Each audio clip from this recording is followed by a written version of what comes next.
Headlines के बाद चलिए आगे बढ़ते हैं। बड़ी खबर से शुरुआत करते हैं। मुंबई क्रूज ड्रग्स से केस से जुड़ी बड़ी खबर। ड्रग्स केस में अहम गवाह प्रभाकर सेल से पूछताछ हो रही है। मुंबई में क्राइम ब्रांच के दफ्तर में पहुंचे हैं प्रभाकर सेल।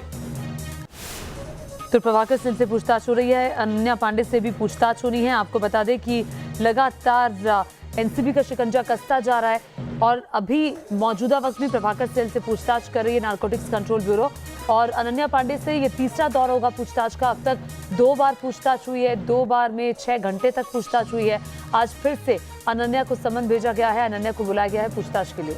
निश्चित तौर पर बड़ी खबर और 2 बड़ी तस्वीरें आपके सामने हैं। एनसीबी सवाल जवाब आज करेगी। एक बार फिर से अनन्या को आज तलब किया गया है। इससे पहले 2 राउंड पूछताछ हो चुकी है। दोनों बार अनन्या लेट पहुंची थी। लिहाजा जो एनसीबी के जोनल डायरेक्टर हैं समीर वानखेड़े, उन्होंने कहा था ये कोई आपका प्रोडक्शन हाउस नहीं है, ये केंद्रीय एजेंसी का दफ्तर है और यहाँ आपको समय से आना होगा। इस बीच इस पूरे केस में एक नया ट्विस्ट तब आ गया जब प्रभाकर सेल ने कई दावे कर दिए और ये दावा कर दिया कि क्रूज पर छापेमारी के बाद मोल भाव किया जा रहा था आर्यन खान को छोड़ने को लेकर। ये तमाम बड़े दावे, हालांकि एजेंसी ने इन तमाम बातों से इनकार किया। अब आज उनसे पूछताछ, ये बड़ी खबर इस वक्त की।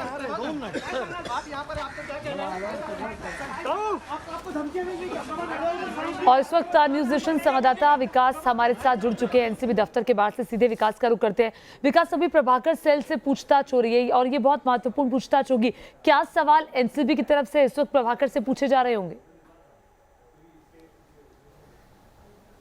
देखिए, मुंबई क्राइम ब्रांच ने सहील को बुलाया था क्योंकि उन्होंने अपने बयान से इस पूरे घटनाक्रम में एक तेज़ी ला दी थी, सनसनीखेज खुलासे किए थे।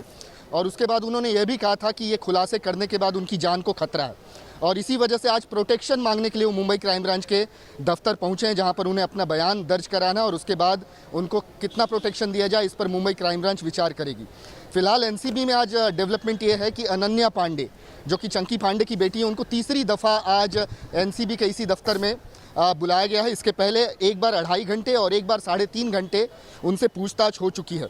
एनसीबी के सूत्रों का दावा है कि आर्यन खान के मोबाइल फ़ोन में अनन्या से के साथ हुई कुछ चैट्स मिली हैं जिसमें ड्रग्स की लेन देन का या ड्रग्स पहुंचाए जाने का जो है जिक्र है और उसी वजह से उनसे लगातार पूछताछ की जा रही है कि ये अगर वो गांजा था तो उसे कहाँ से प्रोक्योर किया गया था और ये सिलसिला कितने समय से चल रहा है। तो इस लाइन पर पूछताछ जो अनन्या पांडे से, लेकिन विकास अनन्या को लेकर बातचीत होगी। अनन्या को आज एक बार फिर से तलब किया गया है। एक बार फिर से सवालों की फहरिस्त होगी एनसीबी ने जो तय कर रखी है अनन्या के सामने। लेकिन इस बीच प्रभाकर का पहुंचना दफ्तर, प्रभाकर ने जो आरोप लगाए वे बेहद गंभीर आरोप। 18 करोड़ में डील तय हुई थी, 8 करोड़ दिए जाने थे समीर वानखेड़े को। ये तमाम आरोप बेहद गंभीर। हालांकि एजेंसी ने इन तमाम आरोपों से इनकार कर दिया। क्या कुछ आज सवाल होंगे प्रभाकर के सामने?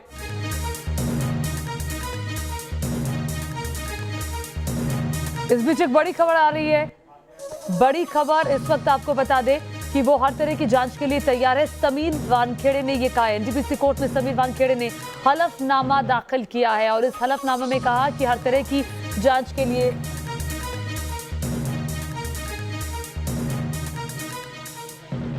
ठीक है, विकास हमारे साथ जुड़े हुए हैं। एक बार फिर से उनका रुख कर लेते हैं। विकास, समीर वानखेड़े इस बीच एनडीपीएस कोर्ट और जो आरोप लगे उन्होंने कहा कि हर तरीके की जांच के लिए तैयार है। एजेंसी ने पहले ही इनकार कर दिया था तमाम आरोपों से।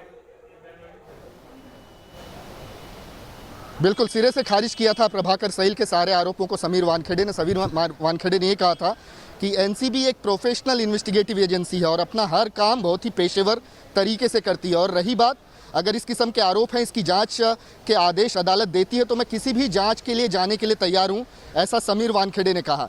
उन्होंने एक बहुत ही वैलिड क्वेश्चन जो है वो रखा था मीडिया के सामने और वो ये कि प्रभाकर सहील अगर इस किस्म के आरोप लगा रहे हैं, अपना एफिडेविट दिखा रहे हैं, तो उसके लिए उन्हें अदालत जाना चाहिए, न कि सोशल मीडिया का जरिया लेना चाहिए। वो सरासर कह रहे थे कि ये आरोप जो हैं वो राजनीति से प्रेरित है। कुछ राजनीतिक पार्टियां उनको उकसाकर इस किस्म से आरोप जो है एनसीबी पर लगा रही हैं, लेकिन इन आरोपों में कोई तथ्य नहीं है। और अब उन्होंने एनडीपीएस कोर्ट में जाकर ये आश्वासन दिया है कि वो किसी भी किस्म की जांच के लिए तैयार हैं। मैं बता दूं कि प्रभाकर सहील ने बीते दिनों कुछ चुनिंदा मीडिया हाउसेस को इंटरव्यू दिया था, एक होटल के कमरे में दिया था और ये कहा था कि उनसे ब्लैंक पेपर पर हस्ताक्षर लिए गए, जिसके बाद उनको एनसीबी के इरादे कुछ संदिग्ध लगे थे और उन्होंने किरण गोसावी नाम के एक पंच को, जो कि इस मामले में गवाह है, उसको बातचीत करते सुना। 18 करोड़ की किसी डील का जिक्र हो रहा था, जिससे ये संदेह पैदा हो रहा था कि आर्यन खान को छोड़ने की कीमत लगाई जा रही है। तो इस किस्म के आरोपों में अब कितना दम है, ये तो जांच का विषय है, लेकिन इसको लेकर अब एनसीबी और जो गवाह हैं इस मामले के इंडिपेंडेंट, वो अब आमने सामने